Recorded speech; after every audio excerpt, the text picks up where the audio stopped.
어제는 부산에 있다 왔습니다.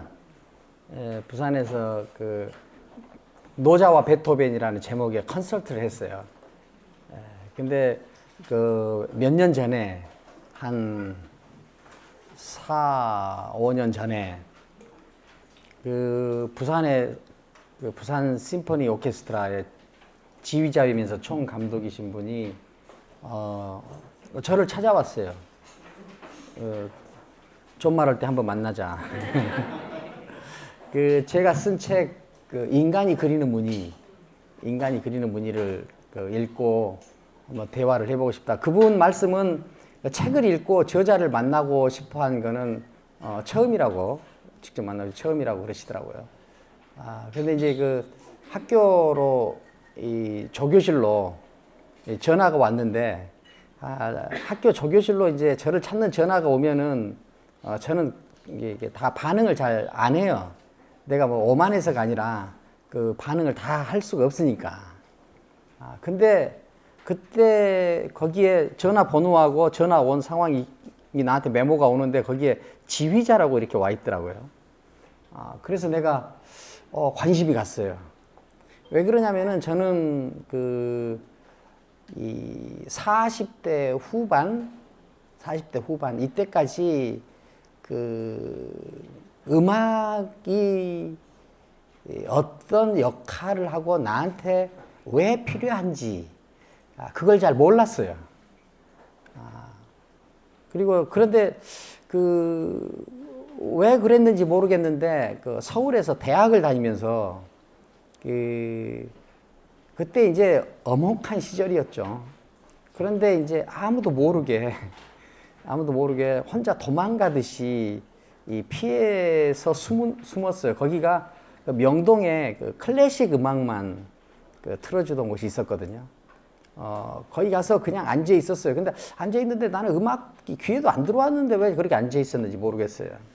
그래서 저는 제 귀에 제일 잘 들어오는 음악이 슈베르트의 미완성이더라고요. 그래서 이제 슈베르트 미완성만 평생 들었어요. 평생 듣다가 이제 40대 후반에 이제 음악을 들어야 되겠다 하는 생각을 하게 됐어요. 왜 그러냐면은 이 철학이나 수학 이런 학문들은 굉장히 추상적인 학문이거든요. 그래서 이렇게 어떤 논리 내지는 사유만 남게 돼요. 그래서 매우 창백하고 핏기가 없고 그렇죠. 그래서 내 사유에 어떤 피가 흐르고 근육이 꿈틀거리고 하는 그런 율동이 없는 사유는 좀 이렇게 수준이 낮아 보였는데 내가 그러고 있었어요. 그래서 그걸 이렇게 회복하려면은 어떤 것이 필요할까 하고 생각해 보니까 음악이다. 음악은 이건 어떤 음악 자체가 가지고 있는 어떤 진동이 있잖아요. 진동도 있고 그 음악이 주는 감동, 이것이 나한테 어떤 울림을 줄 것 같았어요. 그래서 이제 40대 후반부터 음악을 이제 들어야 되겠다 하고 이제 생각을 하던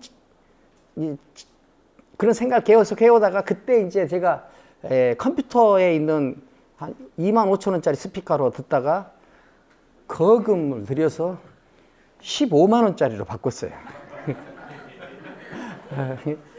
그렇게 하고 이제 또 어떤 분이 또 어떤 하드디스크에다가 거의 모든 클래식 음악을 다 담아서 또 누가 팔고 다니더라고요. 그래서 또 그것도 사고, 뭐 불법 같아요. 그래서 이제 그것도 사고 이제 음악을 들을 준비를 하고 있던 차에 그 지휘자한테 전화가 왔어요. 그래서 내가 관심이 가가지고, 이분은 나한테도 필요하겠다 싶어가지고 전화를 해서 그분이 이제 부산에서 와가지고 이제 만났죠. 부산에서 오신 날 만나가지고 내가 2시간을 같이 이야기하다가 그분이 저한테 제안을 했어요. 그렇게 음악이 필요하다고 하는데 자기가 음악을 하는 입장에서는 철학이 필요하다. 그러니까 철학과 음악이 만나는 우리 콘서트를 한번 하면 어떻겠느냐. 그 말이 떨어지자마자 그냥 제가 하자고 그랬어요. 하자. 그러니까 저는 이제 하자고 말은 해놓고 하자마자 걱정이 됐어요. 일단 내가 음악을 잘 알지도 못하고, 그런데 일단 뭐 엎질러진 물이니까 그냥 하기로 했죠. 그래서 이제 노자와 베토벤이라는 콘서트를 하게 됐어요. 그런데 이제 부산에서 하죠. 근데 지금 어제 했는데 이제 3년째, 1년에 4번씩 3년째 했어요. 어제 보니까 광주에서도 몇 분이 오셨더군요. 근데 여러분은 안 오셨지만 그래서 이제 그걸 하고 있어요. 근데 저는 그 노자와 베토벤을 하면서 제가 거기에 의미를 둔 거는 뭐냐면은 이 세계 유일한 콘서트다. 유일한 콘서트다 하는 것이 하나의 자부심이에요. 그 다음에 또 하나는 필요해서 해야 되겠다라고 생각한 것을 했다. 했다. 그 두 가지를 저는 큰 자부심으로 봅니다. 그런데 이제 우리가 둘이 할 때 한 약속이 있어요. 아무리 사정해도 당분간은 88 고속도로 이남에서만 하자. 88 고속도로 이북은 올라가지 말자. 이제 그런 생각을 했어요. 누가 오라고도 안 하지만. 근데 전번에 어느 기관에서 한번 와주려고 사정해가지고 처음으로 서울에서 노자와 베토벤을 한번 한 적은 있어요. 근데 왜 88 고속도로 이제 이남에서 하기로 했냐? 그는 제가 이렇게 역사를 쭉 보니까 역사는 주변이 중심을 전복하고 그 중심을 전복한 주변이 다시 중심으로 성장한 다음에 새로 등장한 주변에 의해서 다시 전복되는 이 일련의 과정, 이것이 역사구나 하는 걸 알게 됐어요. 역사는 소수가 다수를 전복해요.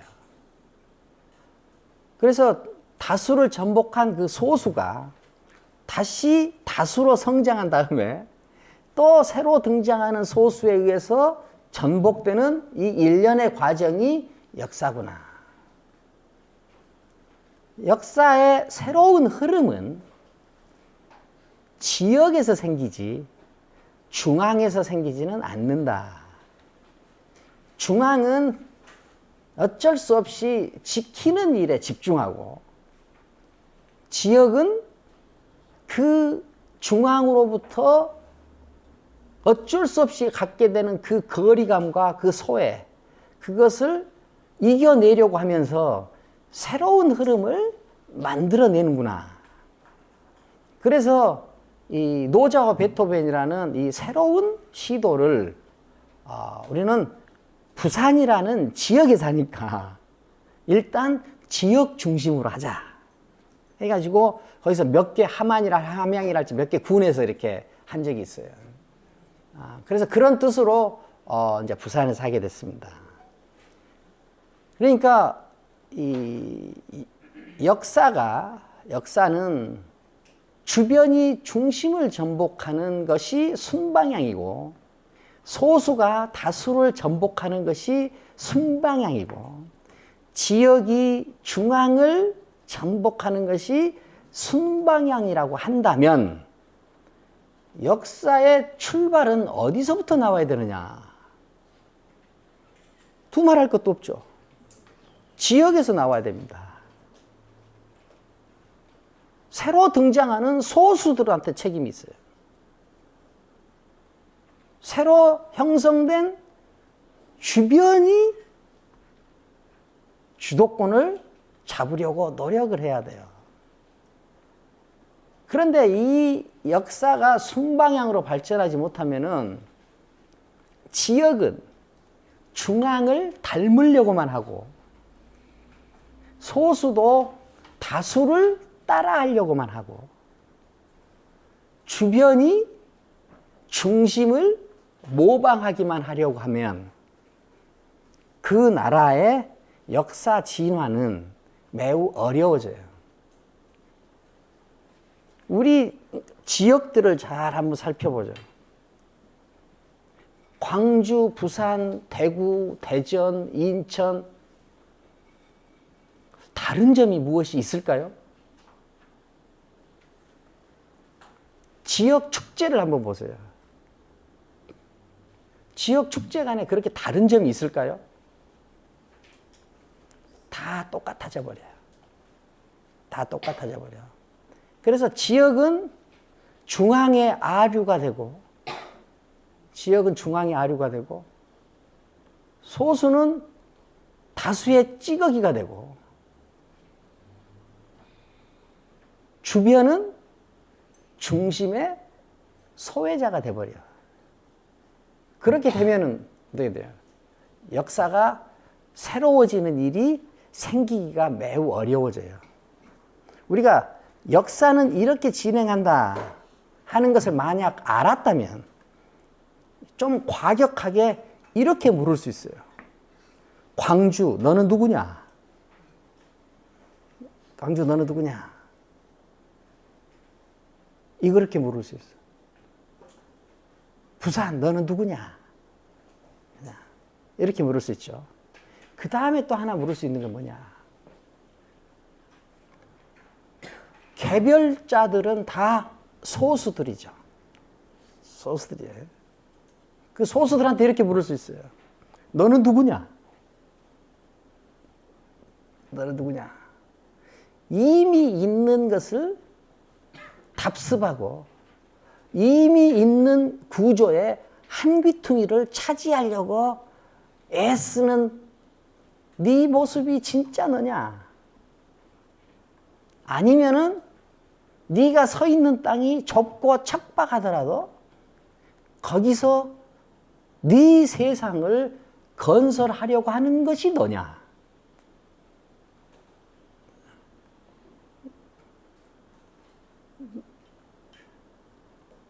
지역, 소수, 주변에 새로움이 있다. 그래서 문제는 뭐냐? 소수, 지역, 주변이 자기가 새로움의 주도권을 가지고 있다는 이 책임성과 이 존재적 가치, 이것을 아느냐 모르느냐, 이것이 매우 중요한 일이 됩니다. 우리는 보통 말합니다. 무엇을 자식을 이렇게 교육시키고 싶은데 사회가 그것을 허용하지 않는다. 나는 이렇게 하고 싶은데 다른 사람이 그것을 인정하지 않는다. 뭘 이렇게 살아야 되는데 먹고 살려니까 어쩔 수 없다.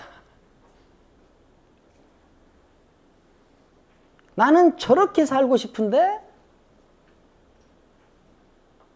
그것을 억지로 하기에는 전통이나 이 사회의 구조의 억압이 너무 강하다. 이렇게 이야기를 합니다. 그러면은 자기는 이렇게 살고 싶은데 저렇게 살 수밖에 없는 이 불안한 모순 속에서 어떻게 무엇을 선택할 것이냐 하는 거예요. 무엇을 선택할 것이냐. 이렇게 살고 싶은데 나는 저렇게 살았다. 저기 살았다. 그런데 이렇게 살고 싶은 내가 더 중심이 돼서 책임성을 느낀 것이 아니라 저렇게 살아라 라고 말하는 우리, 집단, 중앙, 그것을 따를 수밖에 없었다. 이 말하고 같은 말이 되죠. 그렇죠? 저는 지금 여러분들에게 이 질책을 하는 게 아닙니다. 어떻게 감히 그럴 수 있겠습니까? 그런데 우리가 자유로운 삶, 독립적인 삶, 그 다음에 더 나은 삶, 더 나은 삶. 아주 위대함을 이루고 싶은 삶. 다음 단계를 믿고 건너가고 싶어 하는 삶. 그 삶을 산다면은, 또 그 삶을 살고 싶어 한다면은, 이 문제를 매우 심각하게 생각을 해야 돼요. 그러지 않으면은 자기 삶은 개선되지 않고, 자기 삶은 더 나아지지 않고, 그냥 일요일 날 1시간 반 정도 최진석이 이야기를 듣고 나는 그렇게 살았어 하는 착각에 빠질 수도 있어요. 그 착각으로 짧은 기쁨을 몇 번만 누리고 나면 또 20년이 훌쩍 지나가 있다. 또 20년이 훌쩍 지나가 있다. 이것은 어쩔 수 없는 일입니다. 자, 오늘은 이제 소요유 편을 몇 편을 더 보도록 하죠. 예.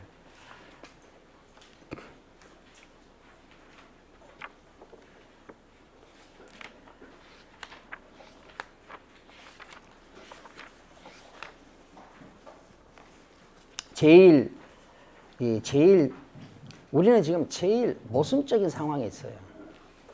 모순적인 상황에 있습니다. 혁명적인 삶을 살고 싶은 사람이 혁명에 대해서 깊이 토론하고 난 다음에 자기는 혁명적인 삶을 산 것으로 착각하게 돼요.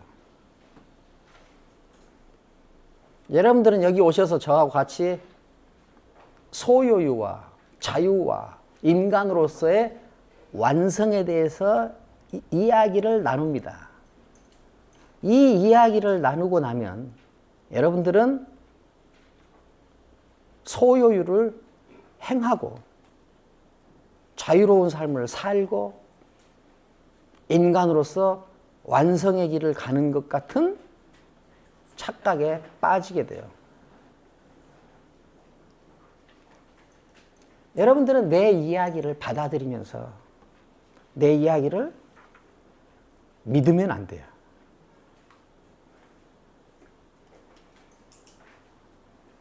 나는 여러분들에게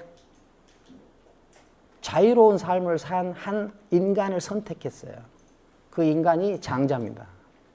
그래서 저는 그 장자 이야기를 해줄 뿐이에요. 제가 장자처럼 사는 것도 아니고 제가 자유로운 삶을 사는 것도 아니에요.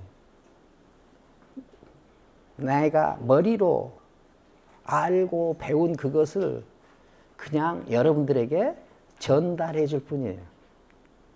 그런데 이 전달 과정에서 여러분들은 쉽게 착각에 빠질 수 있다. 착각에 빠질 수 있다. 자유로운 삶에 대해서 이야기를 듣는 것이 여러분들이 자유로운 삶을 살게 되는 것은 절대 아니다. 절대 아니다. 그것을 항상 우리가 깊이 생각해야 됩니다. 그래서 제일 안 좋은 일이 조금 더 잘 살고 싶어 하는 사람들이 그렇게 여기저기 강연장을 찾아다닙니다. 그래서 나도 먹고 살고 뭐 이런 일은 있지만 강연을 들으면서 자기가 자기를 속이는 일도 생긴다. 그것을 여러분들이 항상 크게 경계해야 될 일이에요. 결국은 뭐냐? 결국은 자기 책임이에요. 결국은 자기가 할 일이에요. 이건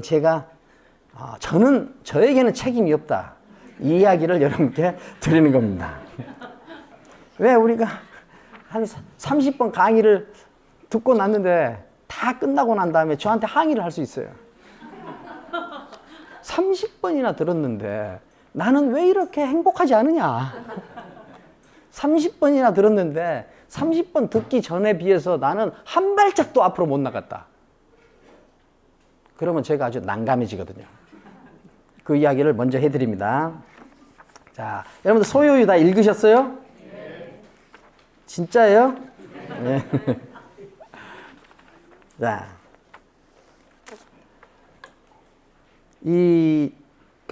우리가 사용하고 있는 이 안동님 선생님의 번역본을 근거로 말하면은 약 33쪽에 나오는 내용을 오늘 하도록 하겠습니다.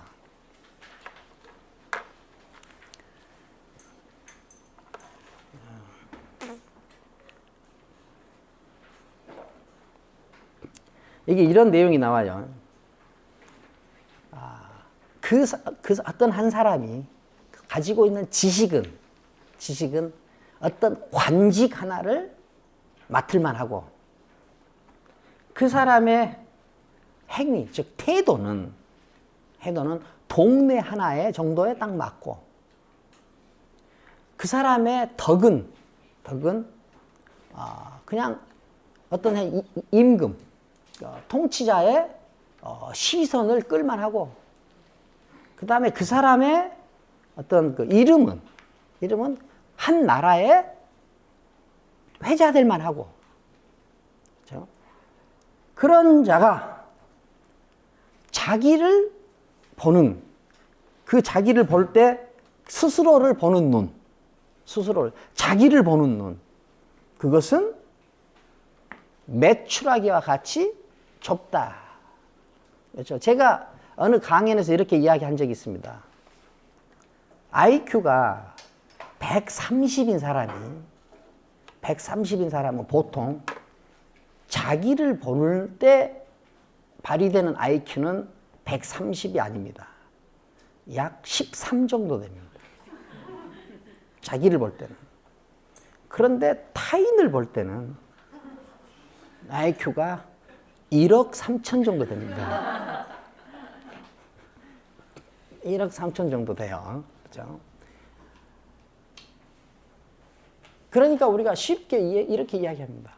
여러분들 우리나라는 역사나 사회에 대해서 분석하고 이해하고 평가하는 수준으로는 세계 최고 수준이에요.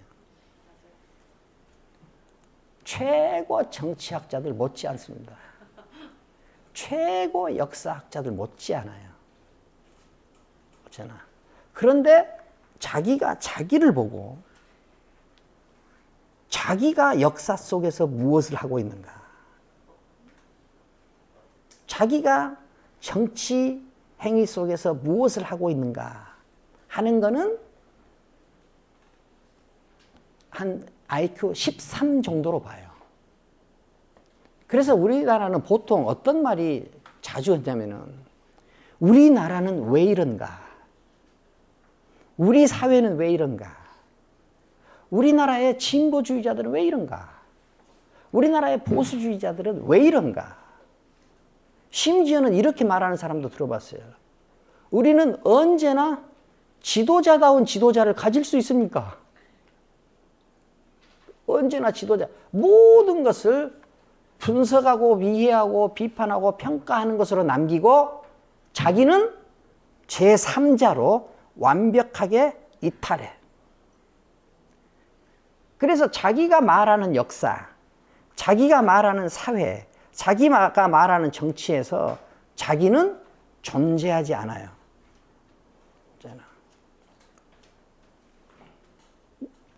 우리나라 역사는 왜 이래요?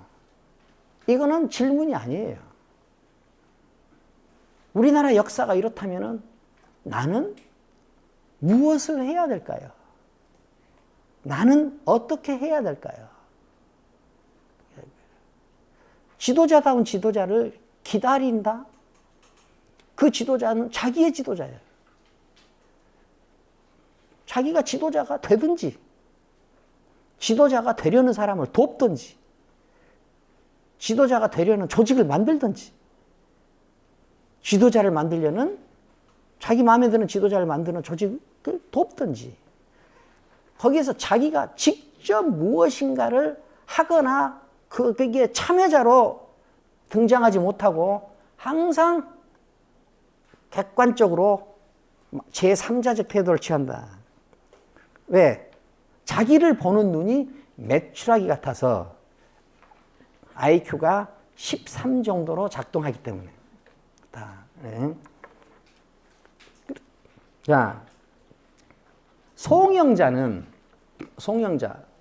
그 우리나라의 어떤 여성 이름 같죠. 근데 송영자는 그런 여성 이름이 아니라 송영자라는 이제 어떤 좀 인구에 회자되는 높은 경지에 있는 어떤 사람이에요.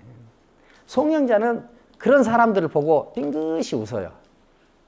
빙긋이 웃으면서. 근데 그 송영자라는 사람은 세상 사람들이 다 칭찬해도 더 애쓰는 일이 없고, 사람들이 모두 다 비난을 해도 기가 죽지를 않아. 기가 죽지를 않아. 그 사람은 내면과 예면을 잘 구분하고 명예와 치욕의 구분을 잘 알아. 그래서 뭐예요? 내면에 집중한달지, 그 다음에 명예를 허겁저겁 추구한달지 하는 일이 일어나지 않아. 그래서 뭐예요? 세상살이에 허둥지둥하는 것이 없고 급급한 것이 없어요. 항상 여유로워. 그렇다고 해서 장자가 보기에 송영자가 굉장히 높은 단계의 인격이냐? 그렇지 않다는 거예요. 그렇지 않다. 자, 여러분들은 그런 사람들을 가끔 볼 수 있어요. 세상과 거리를 유지하고 자기 내면을 잘 닦아야 되겠다. 이런 사람들은 세상과 적대감을 표출하고 그 다음에 세상살이에 열심인 사람들을 비웃게 돼요. 수행자들은 자기 수행하는 것에 취해서 수행하지 않은 사람들을 아주 낮게 보거나 수행적인 삶이 아닌 것은 우스운 것으로 봐. 이건 뭐냐? 매우 대단한 경지긴 하지만 내면과 예면, 명예와 치욕의 구분을 두고 여전히 어느 한쪽을 높이고 있다. 그래서 이 경지도 그렇게 완벽한 경지는 아니다. 이 사람은 어디에 기준해요? 자기가 하고 있는 구분에 더 좋은 쪽에 집중하면서 거기에 자기를 맡겨놓고 그러지 않은 쪽을 무시하죠. 그래서 장자가 보기에 이 정도도 부족하다 이렇게 말해요. 그런데 송영자보다 한 단계 더 높은 사람이 있어. 그 사람이 열자라는 사람이에요. 열자는 바람을 타고 다녀.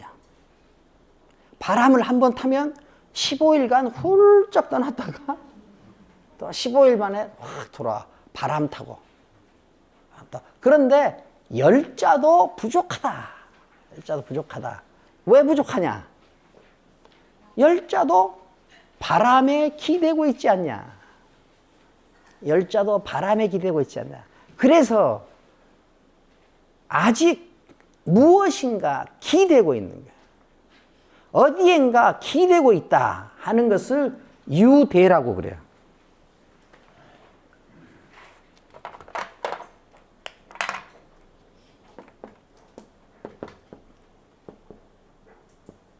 네. 처음에 나왔을 때 그 메추라기 같은 사람, 모든 것을 어디에 기대서 하는 거예요. 명예, 특히 명예랄지, 그 다음에 자기가 뭐 일한 거, 이런 것에 일한 공적, 여기에 기대는. 그 다음에 어때요? 평판, 이렇게 기대고 있고, 그 다음보다 그보다 더 뛰어난 사람은 평판과 명예를 모두 다 벗어났는데, 벗어나지 못한 그것과 구분을 짓고 그것을 벗어난 그 경지에만 의존해 있어. 그런데 평판이나 명예의 구분에도 어떤 것에도 의존하지 않고 기대지 않고 그냥 보이지 않는 바람에만 의존해서 다니는 열자가 대단한 것 같은데, 열자도 결국은 바람에 의존하고 있지 않냐. 바람에 의존하고 있지 않냐. 그런데 장자가 이렇게 말하죠. 천지지정.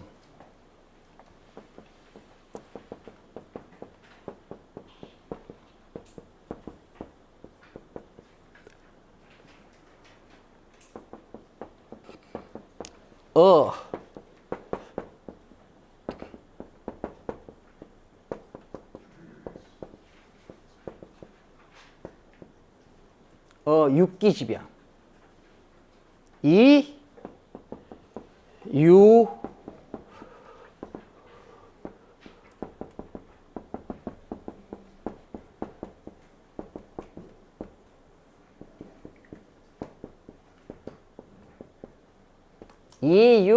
무궁자야. 이유 무궁자야. 천지지정. 천지의 올바름, 천지의 법칙 같은 거죠. 천지의 법칙. 이 우주 대자연의 법칙과 그 다음에 육기지병, 육기의 어떤 이 흐름, 육기의 흐름, 그것을 거느려. 그래가지고 뭐요? 무궁한 곳에 논이는 자. 무궁한 곳에 논이는 자.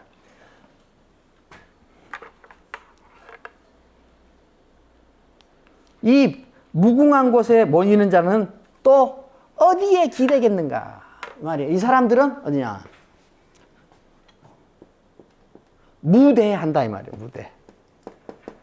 무대 발음이죠. 그렇죠? 무대한다. 자, 여러분들 지금 유대와 무대를 구분하시겠어요? 이 무대는 어느 단계냐면은 천지의 법칙, 천지의 질서. 이보다 더 큰 질서는 없죠. 그 다음에 그 천지의 질서를 채우고 있는 육기의 흐름, 우주 대자연의 흐름, 이것을 거느리는 사람이에요. 이렇게. 이것을 다루는 사람이에요. 이것을 다룸으로써 어떤 한계도 없는 곳에서 논이는 자는 또 어디냐? 어떤 것에 기대고 있겠느냐? 이 사람은 무대하다 그 말이에요. 무대하다. 그래서 지인은 이 말은 지인은 무기하고 이 사람들이 다 뭐 한계가 없는 곳에서 논이는 사람들, 인간으로서 최고 단계인 사람들 말하는 거예요. 지인은 무기하고 성인은 무명하고 신인은 순서가 좀 바뀐 것 같은데요. 신인은 무공이죠. 이것이 두 번째죠. 두 번째. 오늘부터 이것을 세 번째로 놓으면 돼요, 우리가.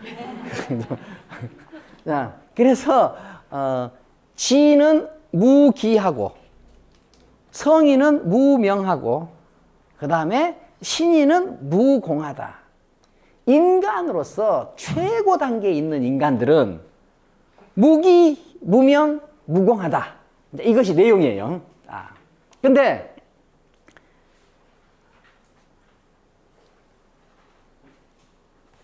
송영자는 좋고 나쁘고 명예와 치욕, 내면과 외면 이걸 구분해서 더 아름다운 쪽, 더 좋은 쪽의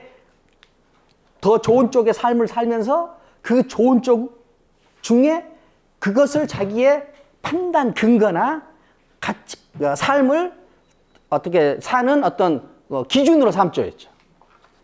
그래서 좀 부족하다고 그랬어요. 그런데 그런 것들과 관계없이 어떤 바람을 타고 다니는 열자가 대단한가 그랬더니 또 열자도 바람을 타고 다녀. 무엇인가 자기의 근거, 어떤 자기만의 가지고 있는 창, 이것을 가지고 있는 것은 여전히 부족하다. 그런데 이런 특별한 기준과 의존하는 어떤 가치, 특별한 창을 갖지 않고 세상 속에서 살려면은 어느 단계가 돼야 되냐? 천지의 법칙을 타고 그 다음에 육기의 흐름을 제어하면서 한계가 없는 곳에, 끝이 없는 곳에서 논인다 이런 뜻이에요. 근데 이게 지금 좀 이해하기 어렵죠. 근데 여기서부터 이 말을 설명하고 그 다음에 조금 더 그러죠. 자, 여기서 성인 무기라고 그래요. 무기. 무기, 무아라고 하지 않죠. 무오라고도 하지 않아요. 자, 이 중국의 서는 또 우리도 그렇지만 나를 표현하는 말들이 여러 개가 있어요.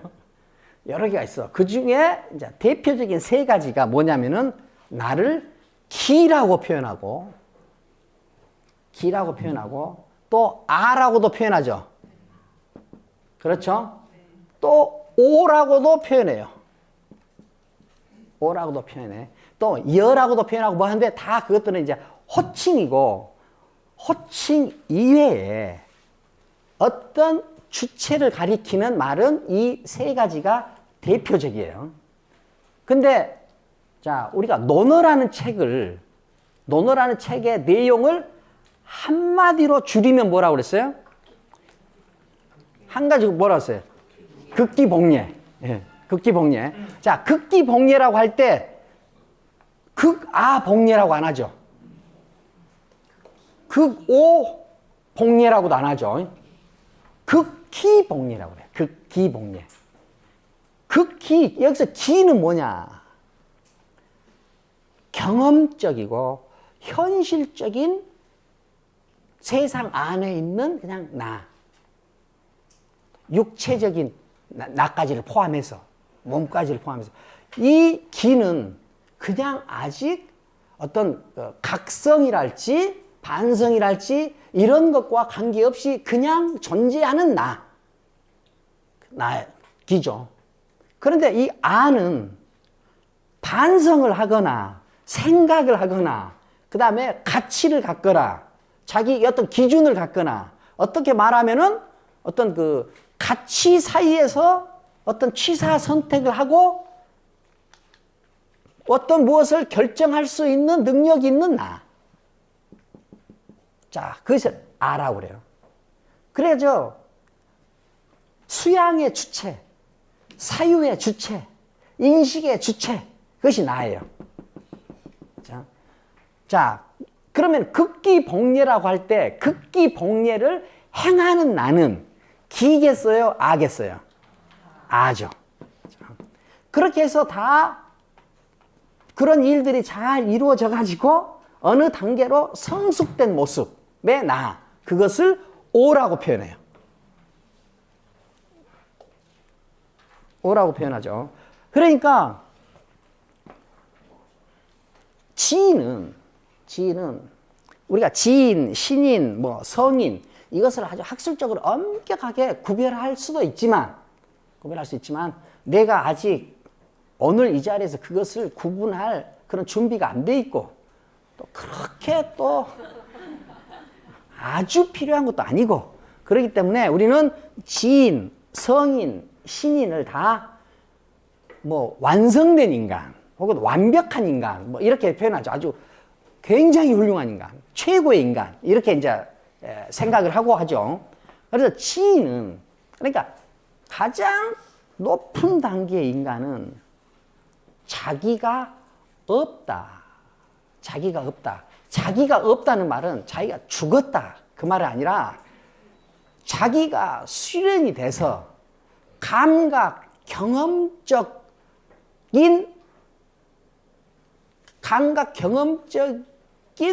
판단 기준이나 판단 활동이나 하는 것들을 넘어섰다. 그 말이에요. 넘어섰다. 이 기에 사로잡혀 있지 않다. 극기 복례할 때 그 기예요. 그러니까 이 어떤 좁다란 환경 안에서 어떤 사유 범위 안에서 갖는 경험적 인식 기준 그것에 사로잡혀 있지 않다. 그거는 이미 넘어섰다. 그런 뜻이에요. 넘어섰다. 무공. 두 번째가 이제 신인 무공. 무공은 그러면 공이 없다. 이 말은 공적이 없다. 그러면 어떤 것도 쌓아놓은 것이 없다. 이런 말이 아니에요. 지인이나 신인이나 성인, 이 최고 인간들은 이 세상에 대해서 엄청난 긍정적인 역할이 있는 사람들이에요. 공을 엄청나게 세운 사람들이에요.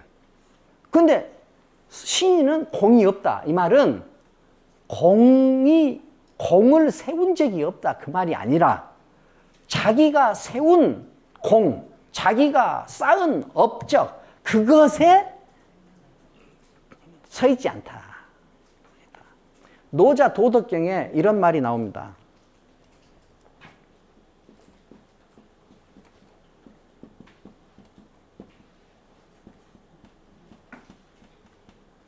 공성이 불거. 공이 이루어지면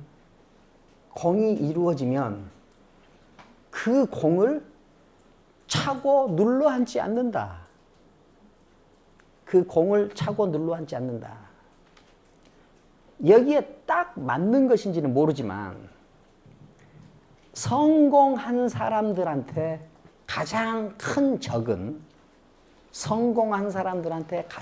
적은 성공 기억이에요.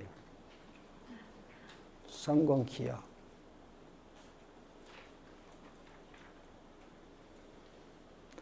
혁명가한테 가장 큰 적은 혁명의 기억이에요.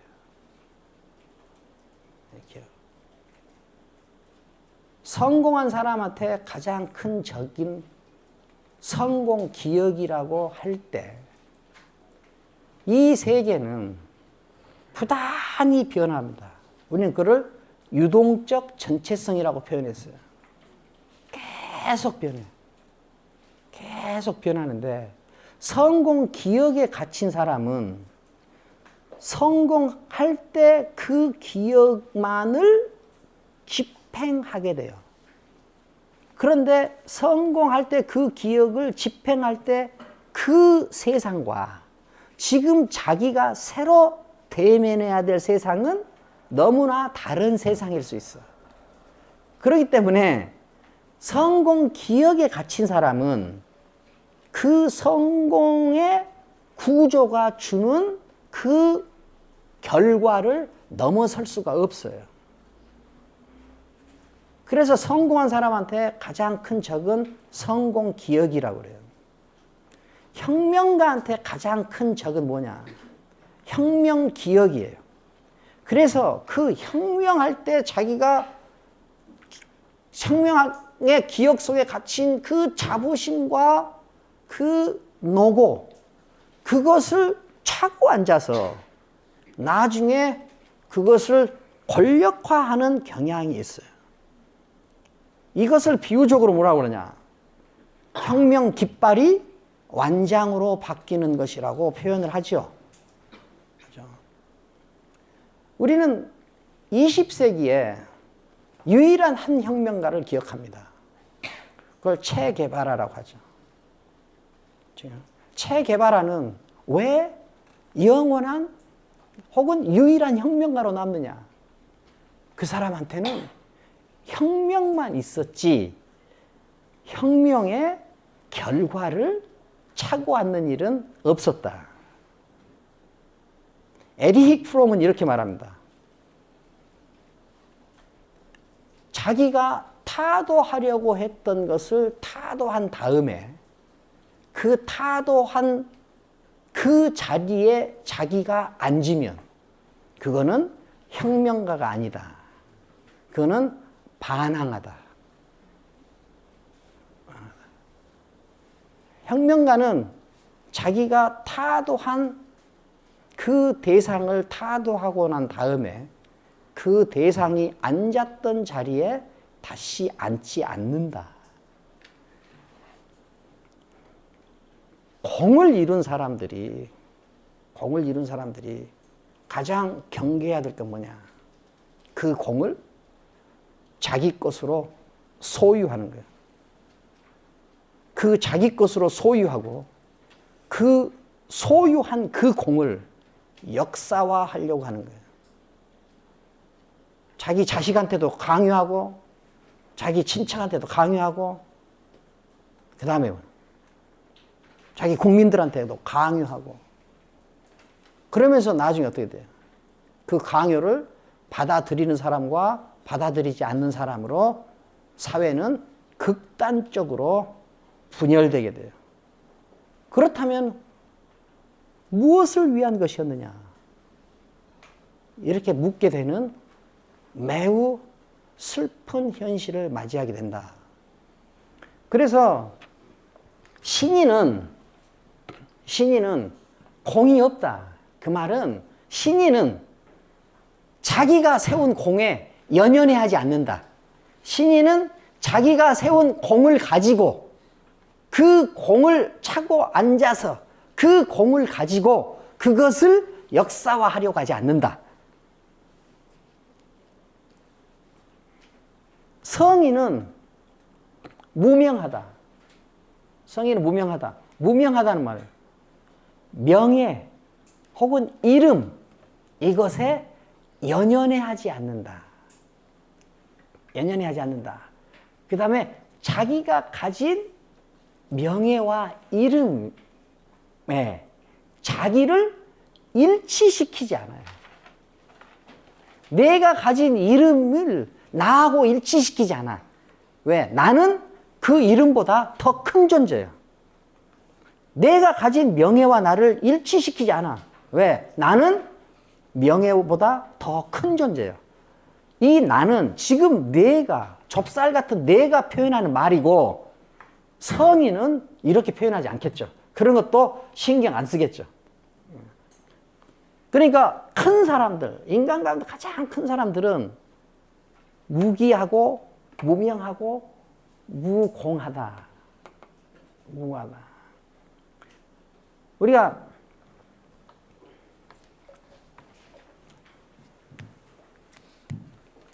가끔 그런 사람들을 우리가 보지 않습니까? 우리 사회에서 굉장히 똑똑한 사람으로 누구나 인정하는 사람들이 고시 합격한 사람들이에요. 고시 합격한 사람들. 고시를 합격한 다음에 그 고시 합격이라는 공, 그 고시 합격생이라는 이름, 그것을 넘어서는 일이 이 사람들한테 일어나고 있을까? 일어나고 있을까? 그러니까 고시 합격이라는 이 공적에 갇히는 순간 그 사람은 그 공적을 넘어서는 어떤 일도 할 수가 없게 돼요. 어떤 일도 할 수 없게 됩니다. 의사 자격증을 땄다. 대단한 일이죠. 근데 의사 자격증을 따는 이 공에 자기가 취해 있는 한 거기서 더 발전하는 모습은 갖기가 어려워요. 이거는 기능적인 발전도 갖기 어려울 뿐만 아니라 인격적인 크기도 갖기 어렵다. 인격적인 크기도 갖기 어렵다. 저는 그 대학에 있을 때 보면은 이건 그냥 통계를 낸 숫자는 아닙니다. 그냥 내 어림짐작이에요.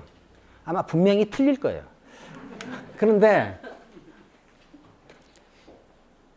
대학에 들어와서 더 발전한 학생이 있고 대학에 들어와서 고등학교 때하고 별 차이가 없는 학생이 있고 대학에 들어와서 더 후퇴한 친구들도 있어요. 대학에 들어와서 고등학교 때보다 더 크게 발전한 사람들이 내가 학생들을 보니까 아마 한 20% 정도 되는 것 같아요. 대학에 들어왔을 때나 고등학교에 있을 때나 별반 다름이 없는 학생이 약 70% 정도 되는 것 같아요. 대학에 들어와서 더 나빠진 학생들이 한 10% 정도 되는 것 같아요. 이거는 분명히 틀릴 거예요. 그런데 그냥 내 기분이에요. 내 기분. 자, 대학에 들어와서 더 발전한 학생들과 대학에 들어와서 아무런 발전이 없는 학생들 사이를 내가 몇 명의 표본 조사는 해본 적이 있어요. 면담을 해봤어요.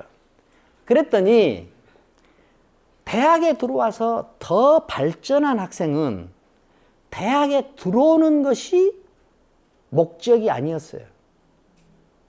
자기는 이루고 싶은 꿈과 목적이 있어. 대학은 그 꿈과 목적을 이루기 위한 수단이에요. 그런데 대학에 들어와서도 큰 변화가 없는 학생들은 대학에 들어오는 것 자체가 목적이었어요. 그러니까 대학에 들어오는 것이 목적이었던 학생들은 대학에 들어오는 그 일 자체가 공을 이룬 것이에요. 공을 이룬 것이고, 그 다음에 대학생이라는 이 이름, 이 명예가 그 사람의 매우 큰 것일 수 있어요. 그런데 대학에 들어오는 것이 수단이고 목적이 아닌 학생들은 이 대학에 들어온 이 공에 머무르지 않게 돼요. 대학생이라는 이 이름과 명예에 갇히지 않게 돼요. 갇히지 않게 된다. 그러니까 우리가 성인이나 지인이나 신인과 같은 삶을 바로 사는 것은 잘 안 되고, 그 다음에 애매하고, 그 다음에 더군다나 모호해요. 그런데 이 일상에서 이것을 해내가는 방법은 무엇이냐? 목표에 갇히지 않고 목적을 갖는 거예요. 목표에 갇히지 않고 목적을 갖는 거예요. 고등학생이 어느 대학을 가겠다. 그러면 목표예요, 목적이에요? 목표죠. 목표죠. 고등학생이 나는 장차 이 세계를 조금이나마 더 긍정적으로 변화시키는 삶을 살겠다 하면은 목적이에요, 목표예요? 목적이죠. 그렇죠? 나는 내가 사는 동안에 이 세계의 폭력을 조금이라도 줄이겠다 하면은 목표예요, 목적이에요? 목적이죠. 목적이죠. 그런데 내가 일단 대학부터 합격하고 보자. 그럼 목표예요, 목적이에요? 목표죠. 목표는 매우 구체적이에요. 목적은 두루뭉실해. 그리고 그것은 자기 존재와 관련되기 때문에. 내 존재가, 나는 내 존재를 어떻게 확장하겠다. 내 존재를 어떻게 변화시키겠다 하는 것과 관련되는 것을 우리가 목적이라고 그래요. 목표는 구체적으로 어떤 것을 이루는 것. 나는 고통이 인간한테 어떤 의미인가를 알고 그것을 해결해 보겠다 하면 목표예요, 목적이에요? 목표의 목적이에요? 목적이죠. 나는 내과 의사가 되겠다. 목표예요, 목적이에요? 목표죠. 그러니까 자, 나는 철학을 공부해서 우리나라를 한 단계 업그레이드 시키겠다. 목표예요, 목적이에요? 나는 철학 교수가 되겠다. 목표예요, 목적이에요? 목표예요.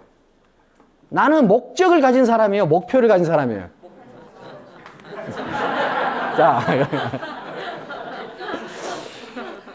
자, 내가 이렇게 계속 이렇게 하면 여러분들이 혼몽해가지고 목적 이렇게 말해 주실 줄 알았는데 역시 정신을 똑바로 차리고 계시군요. 자, 사회가 진화한다. 그러면 최소한 리딩 그룹은 목적을 가지고 산다 이 말이에요. 목적을 가지고 산다. 의사가 꾸민 사람들로 채워진 의료계는 인간을 행복하게 해줄 수는 없어요. 사회를 행복하게 해줄 수 없어요. 검사가 되는 것이 꾸민 사람들로 이루어진 그런 법률로는 정의를 구현할 수 없어요.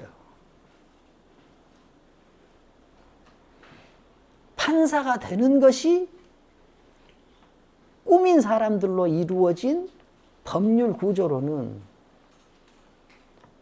정의를 실현할 수 없어요. 왜?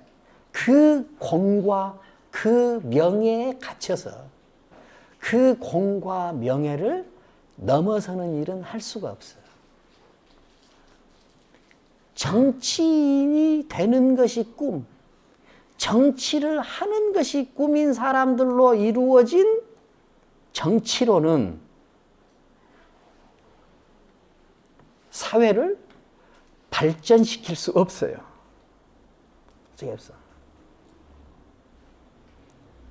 제가 감히 이런 말을 하기는 어렵지만 우리나라 정치가 정치답지 않고 목적을 가지고 정치를 하는 것이 아니라 목표에 빠져서 정치를 하고 있다. 그래서 정치가 국가 단위로까지 상승하지 못하고 우리나라 정치는 전부 진영의 정치에 갇혔어요. 지금 대한민국의 정치는 대한민국의 정치가 아니라 진영의 정치예요. 그럼 왜 그러느냐? 목적에 자신을 맡기지 않고 목표에 자신을 맡겼기 때문에. 아나 오에 자신을 맡기지 않고 기에 자신을 맡겼기 때문에. 이름과 명예에 자기를 맡겼기 때문에. 삶의 지향에 자기를 맡기지 않고 자기가 이룬 공적에 자기를 맡겼기 때문에. 자, 이것이 장자가 매우 강력하게 하는 이야기예요. 유대와 무대입니다. 유대와 무대. 그러면은 목표에 빠진 사람은 유대예요, 무대예요? 목표에 빠진 사람은 유대예요, 무대예요? 유대죠. 목적을 가진 사람은 유대에 가까워요, 무대에 가까워요? 무대에 가까워요. 무대에 가까워. 자, 그런데 엄마들이 혹은 일부 아빠들이 목적을 이해하지 못하고 목표에 빠진 사람들이에요. 자기 자녀들을 기를 때 지금 심부름 안 해도 돼. 일단 공부해. 지금 꿈을 가지면 안 돼. 일단 대학에 학교 가고 나서 꿈을 가져. 운동하면 안 돼. 일단 영어 단어 외워. 그러니까 교육 환경 속에서 더 가치 있고 더 중요한 일을 시키는 것이 아니라 더 시급한 일을 시키는 것에 빠져서 인재가 되어가는 길이 점점 멀어져 버린다. 그 다음에 이제 명과 실에 관해서 한번 보도록 하겠습니다. 이 중국 철학을 공부할 때 나오는 대표적인 쌍 개념 중에 명실이라는 개념이 나와요. 명실.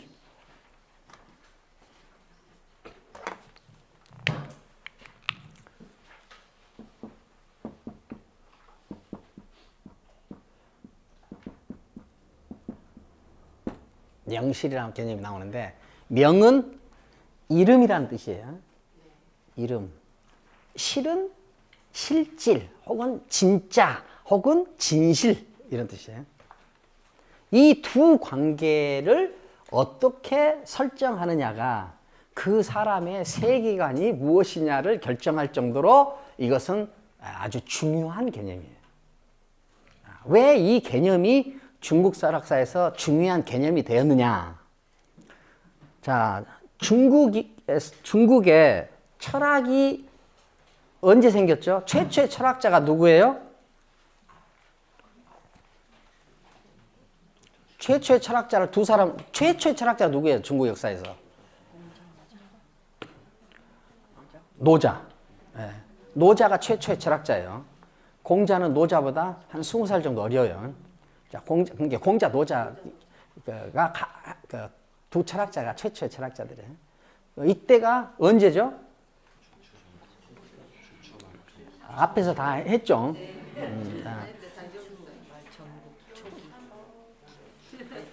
누가 지금 다 잊어버렸다는 말씀을 그렇게 당당하게 했어. 자, 이 주나라는 둘로 나뉘죠. 뭘로 나뉘어요? 서주하고 동주로 나뉘죠. 동주가 둘로 나뉘죠. 춘추, 그 다음에 전국. 그렇죠? 그 다음에 춘추 말, 전국 초 사이에 철학이 생겼어요. 춘추 말, 전국 초 사이에 철학이 생겼어. 이때 나타난 사람이 공자와 노자예요. 그렇죠? 그러면은 이때 철학이 생겼다 하는 말은 무엇을 극복했다는 뜻이에요? 천명을 극복했다. 천명을 극복했다. 지금 제 이야기가 아주 생소해요? 조금 생소해요? 천명을 극복했다는 말은 신을 극복했다 그런 뜻이에요.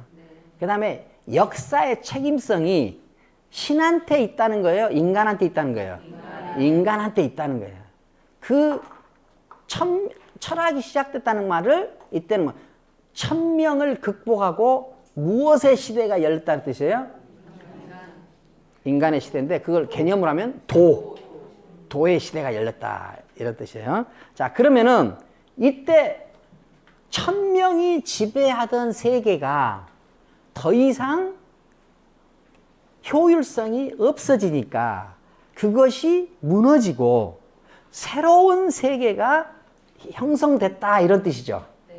그러면은 천명이 지배하던 세계가 무너지고 새로운 세계가 열릴 정도의 변화가 일어났는데 이 변화를 일으킨 가장 근본적인 요인이 뭐였어요? 철기. 생각나세요? 네. 자, 철기.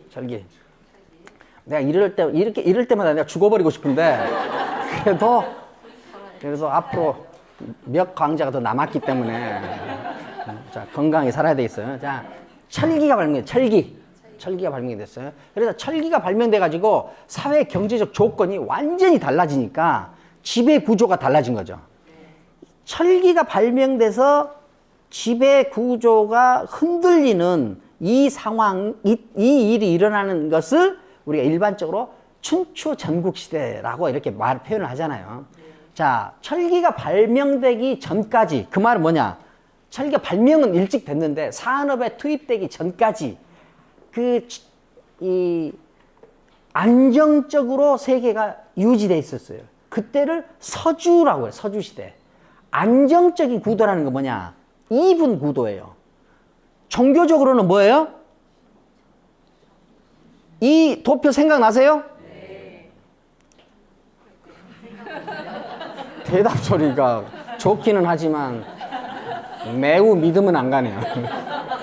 자, 정규 여기가 뭐였어요? 천, 하늘. 여 아래가 인간. 여기는 정치적으로는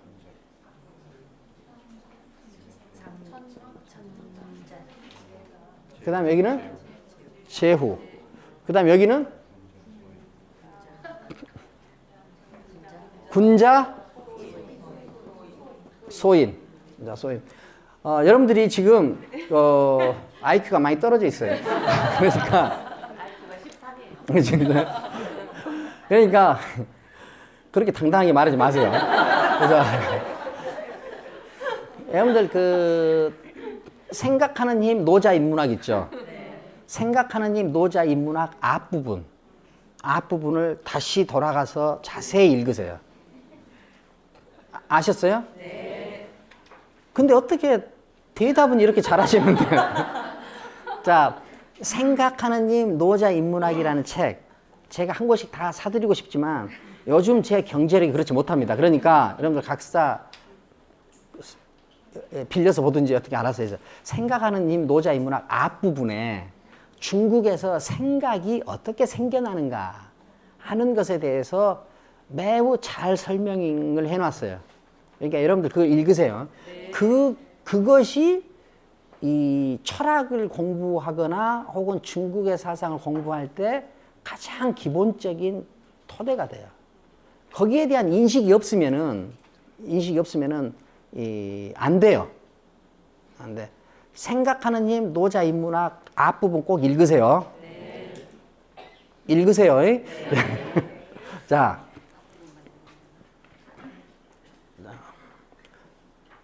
이 철기가 산업에 투입이 되기 전까지는 이 이분 구도가 안정적으로 유지됐어요. 그런데 안정적으로 유지되던 이 이분 구도가 흔들려. 그러니까 철기가 산업에 투입이 되면서 소인 가운데 돈을 갖게 되는 소인이 생겨요. 이 안정적인 이분 구도다 그 말이면 뭐냐? 군자는 지배하고 소인은 지배받고, 군자는 책을 읽고 소인은 일을 하고 노동을 하고, 군자는 경제력도 가지고 소인은 경제력도 없고 하는 것, 안정적으로 이분 구도가 유지되고 있었어. 그런데 철기가 산업에 투입이 되면서 소인들 가운데 돈을 갖게 됐어. 돈을 갖게 되면 또 어떻게 돼요? 행세를 하게 돼. 그렇죠? 그 이전에는 돈을 갖거나 행세를 하는 일은 군자의 몫이었는데 세상이 뒤틀리다 보니까 군자가 하는 일을 소인들이 하는 경우도 생겨요. 그러니까 군자라면 책을 읽고 돈을 가지고 행세를 하고 지배를 하고 이런 일들이 하는 이런 개념들이 당연히 여기에 적용됐는데, 이 철기가 산업에 투입이 되면서 사회가 뒤틀리니까 소인들 가운데서 책을 보고 돈을 가지고 행세를 하는 소인들이 생겨버린 거예요. 그러면은 군자라고 하는 실질, 내가 군자라고 합시다.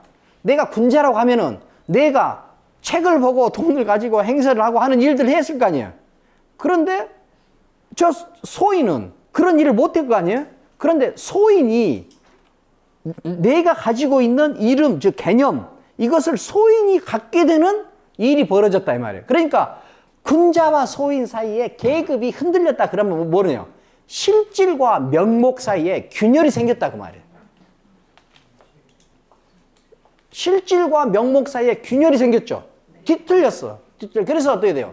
소인이 하는 일을 군자가 하게 되고 군자가 하는 일을 소인이 하게 되니까 누가 군자고 누가 소인이냐 하는 이 일이 많이 나와요. 그러니까 논어 안에 보면 여러분들 보시겠지만은 소인이 군자 행세를 하고 군자가 소인같이 되어버린 그 상황을 한탄하거나 분개하는 내용들로 많이 채워져 있어요. 그러니까 일단 철기가 산업에 투입이 되면서 사회가 뒤틀렸다. 계급이 뒤틀렸다. 정치 구조가 뒤틀렸다. 종교가 뒤틀렸다. 하는 말은 뭐냐? 그 군자라는 몸뚱아리가 가져야 될 개념을 소인의 몸뚱아리를 가진 자가 군자가 하는 명목, 그것을 행하게 돼버리니까 실질과 명목 사이에 혼란이 생긴단 말이에요. 그러니까 명실 관계를 어떻게 해야 될 것이냐 하는 것이 철학적인 논쟁 중에 중요한 논쟁이 없다. 이거 여기에는 어떻게? 그 정치 현실이 그렇게 뒤틀린 것이 매우 밀접하게 연관돼 있다. 지금 무슨 말인지 아시겠어요? 도덕경 1장의 첫 줄이 뭐예요? 도가도 비상도, 명가명 비상명. 개념, 명에 관한 거예요, 명. 그렇게 중요해요. 그러니까 인간의 인간적인 제대로 된 사회 질서를 구현하려면은 가명으로 하면 안 되고 상명으로 해야 된다. 그 말이 명가명 비상명이에요. 어떤 한쪽 사람들은 가명의 형식으로 해야 된다고 하는데 그렇지 않다. 그러면은 상명이 구현되지 않는다. 이 말이 명가명 비상명이에요. 도가도 비상도. 우리는 지금 천명을 극복해서 도를 실현하려고 하고 있잖아. 그런데 어떤 사람들은 가명의 방식으로 하자고 하는데 가명의 방식으로 하면 가도의 방식으로 하자고 하는데 가도의 방식으로 하면 안 된다. 상도의 방식으로 해야 된다. 이 주장이에요. 여기서도 지금 명이 굉장히 중요한 논쟁을 차지하고 있다는 것을 알 수 있죠. 그렇죠? 자, 그래서 공자하고 노자하고 명에 대한 입장이 완전히 달라요. 공자는 명이라는 것을, 개념을 분명히 정하자고 하는 거고, 분명히 정하자고 하고, 노자는 분명히 정할 수가 없다고 그러는 거예요. 자, 이걸 이제 자세히 우리가 설명을 앞에서 했죠? 물론 기억은 안 나실 테지만, 자, 공자의 정명론은 뭐냐? 정명론을 표현하는 아주 유명한 문장이 있어요.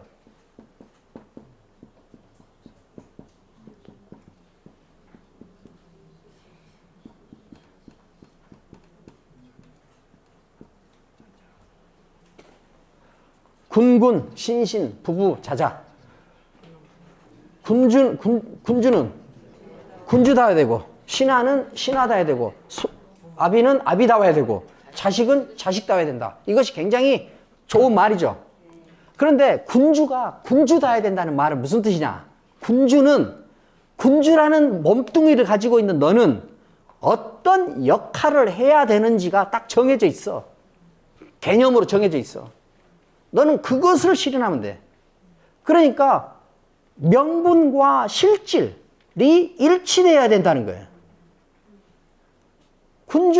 군주라는 이 칭호를 듣는 자는 군주는 어떻게 해야 되는지가 정해져 있어. 그 정해져 있는 그것을 찾아서 해야 돼. 신하는 신하다워야 된다. 신하라는 이 이름을 달고 있는 어떤 몸뚱아리를 가지고 있는 그 존재는 신하라면 어떻게 해야 된다는 것으로 정해져 있는 그것을 그대로 실천해야 돼. 그대로 해야죠. 그래서 개념화된 그 내용을 실천하는 주체로서만 정당화될 수 있어. 이것이 군군, 신신, 부부, 자자예요. 이걸 우리가 일반적으로 정명론이라고 그래. 개념을 분명히 하자. 개념을 바르게 하자.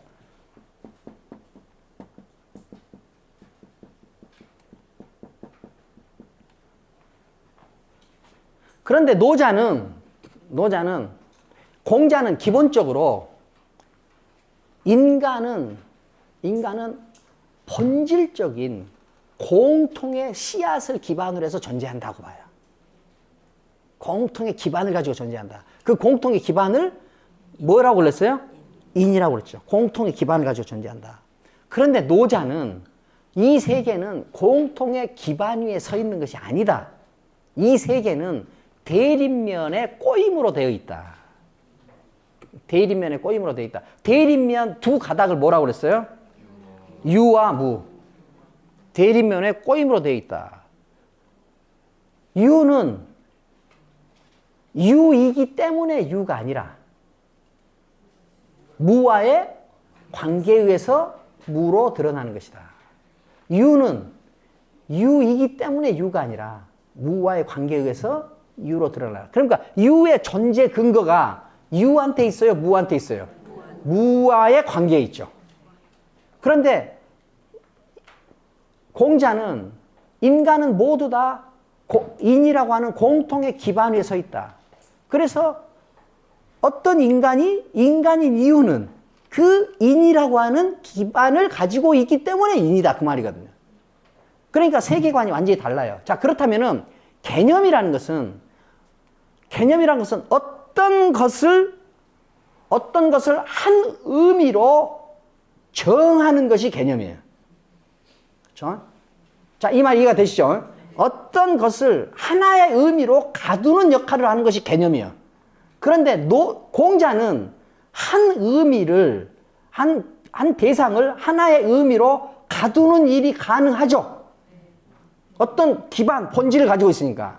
그런데 노자는 모든 존재를 대립면과의 관계로 보기 때문에 어떤 한 개념 안에 대립된 그 관계성을 담을 수가 없죠. 그러니까 노자는 개념에 대해서 부정적일 수밖에 없어요. 개념의 한계를 알 수밖에 없죠. 지금 내가 조금 비약을 하면서 말했는데 지금 제 말이 이해가 되십니까? 네. 예, 좋아요. 자, 그러면은 그렇기 때문에 공자는 개념을 분명히 하고 바르게 해야 된다. 그 다음에 그 개념과 대상을 일치시켜야 된다고 보는 거죠. 그런데 노자는 이 개념은 대상의 진실을 드러내는 것이 아니라 대상의 진실의 일부만을 드러낸다. 그렇죠? 자, 우리가 나훈아가 사랑에 대해서 노래할 때 뭐라고 그래요? 사랑은 눈물의 씨앗. 사랑은 눈물의 씨앗이다 라고 정하는 것을 우리는 개념화라고 그래요.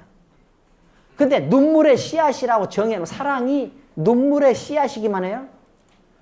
웃음의 씨앗도 되죠. 그렇죠? 아마 눈물의 꽃도 될 수 있고 그러니까 사랑이라는 것이 가진 다양한 의미들의 하나로 정하는 일을 개념화라고 그런다. 그러니까 노자가 볼 때 사랑이라는 그 개념은 사랑의 진실, 진면목을 다 보여줄 수 없다. 다 보여줄 수 없다.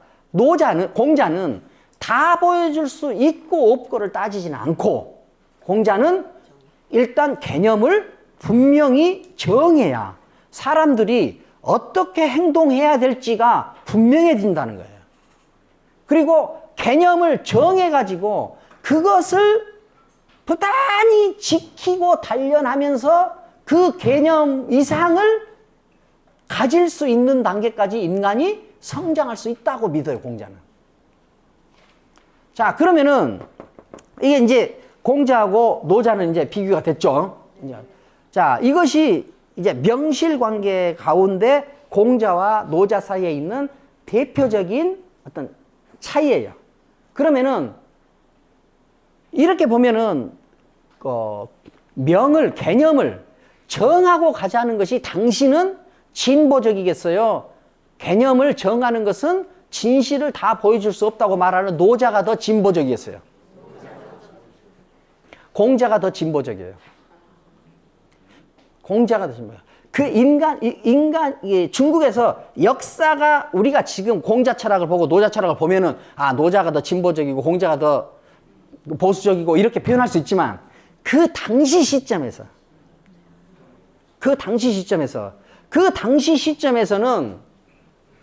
자,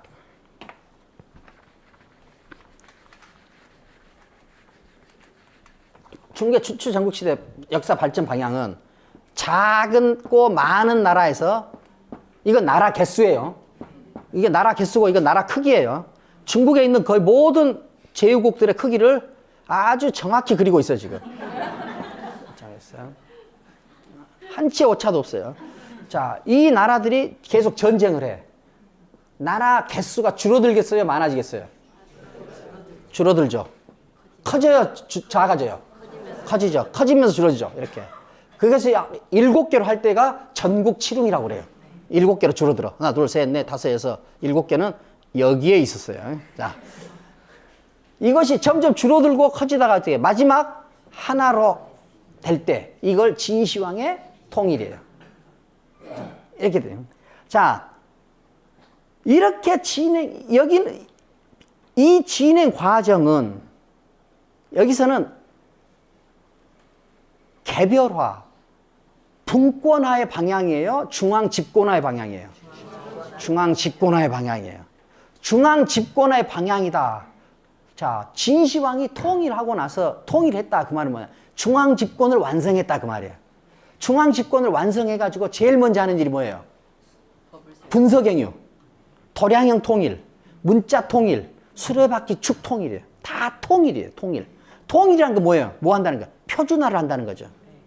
표준화. 표준화를 할 때는 개념을 반대 개념을 포섭하는 두루뭉실한 적용이 표준화에 적합해요? 아니면은 개념 하나하나를 정하는 게 정확해요?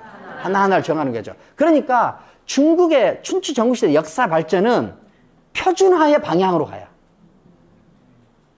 통일의 방향이에요, 이게. 표준화의 방향으로 가. 표준화의 방향으로 갈 때, 표준화의 방향으로 간다. 그 말은 뭐예요? 이것을 긍정한다는 거예요? 부정한다는 거예요? 긍정한다는 거예요. 이게 긍정적으로 본 거죠. 그러니까 표준화의 방향으로 가는 것이 먼저예요? 표준화가 없이 그냥 지방 분권화, 표준화라는 것이 중앙 집권이에요. 표준화 없이 지방 분권으로 한 것이 먼저예요. 지방 분권이 먼저죠. 지방 분권의 특징은 뭐냐? 각 지역이 각자의 특징으로 산다 그 말이에요. 그러니까 일사불란하게 하는 표준화 작업은 여기에 맞지 않죠. 여기서 이 지방 분권 형태의 어떤 세계관을 기반으로 해서 설립된 철학이 노자 사상이에요. 그러니까 중국의 역사, 춘추 전국시대 역사 속에서는 개념을 긍정하는 방향, 개념을 믿는 방향, 이름을 믿는 방향으로 역사는 진행이 돼요. 그러면 이렇게 보면은 이 당시 상황으로 놓고 볼 때 공자가 진보적이에요? 노자가 진보적이에요? 공자가 진보적이에요. 공자가 진보적이에요. 이것이 지금 우리 입장에서 봤을 때 철학적으로 어느 것이 더 옳으냐 그르냐 어느 것이 마음에 드냐 안 드냐 문제가 아니에요. 당시 상황에서는 공자의 사상이 신흥 더 새롭고 더 앞으로 가는 학문이었고 노자의 학문은 더 과거적이었어요. 더 옛날 거였어요. 물론 이렇게 진행하는 과정에 주도권은 누가 가지고 있었느냐? 노자 사상이 가지고 있었어요. 노자 사상이 가지고 있었는데 나중에 직하학궁을 거치면서 순자라는 걸출한 철학자가 나타나가지고 이 개념화의 최고봉인 법치주의를 완성해요. 그러니까 어떻게 돼요? 결국은 개념을 부정하는 파가 승리했어요? 개념을 긍정하는 파가 승리했어요? 개념을 긍정하는 파가 승리하게 되는 거예요. 자, 이것이 명실관계를 통해서 왜 이것이 중국 철학사에서 중요한 어떤 범주일까? 그 다음에 그것이 역사 발전에서 어떤 역할을 했는가 하는 것을 이제 봤죠. 오늘 여기까지 하겠습니다. 네.